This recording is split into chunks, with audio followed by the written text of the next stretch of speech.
મહેસાણામાં શિક્ષણ વિભાગે 4 શાળાઓને દંડ ફટકાર્યો છે। મહેસાણા જિલ્લા શિક્ષણાધિકારી ખાનગી શાળાઓ સામે લાલ આંખ કરી છે। ખાનગી શાળાઓમાં વિદ્યાર્થીઓની સુરક્ષા, લાયકાત ધરાવતા શિક્ષકો અને સરકાર માન્ય ફીના ધોરણો અંગે તપાસ કરવામાં આવી। ગંભીર બેદરકારી દાખવનાર 4 શાળાઓને શિક્ષણ વિભાગે દંડ ફટકાર્યો છે। ઉત્કર્ષ વિદ્યાલય અને કડીની વિદ્યા મંદિર હાઈસ્કૂલને ફી મામલે દંડ કરાયો છે।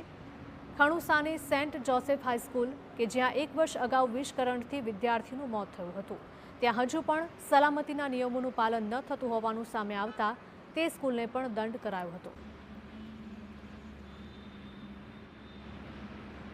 ખાસ તો બાળકો માટે સ્કૂલ સેફ્ટીને લગતી જે બાબતો હોય છે, ઉપરાંત લાયકાત ધરાવતા શિક્ષકો અને બાળકો જોડેથી ખાનગી શાળા હોય તો એમાંથી કયા પ્રકારની ફી લેવામાં આવે છે અને એફઆરસી દ્વારા મંજૂર કરાયેલી હોય એ ફી જાહેર કરી અને એટલી જ ફી લેવામાં આવે છે કે નહીં, આ તમામ બાબતોની ચકાસણી કરવામાં આવે છે। ઉપરાંત બાળકોના ટ્રાન્સપોર્ટેશન અંગેની પણ વિગતો ચકાસવામાં આવે છે કે જેથી કોઈ પણ બાળકોની શાળાએ આવવા જવાની સલામતી જોખમાય નહીં।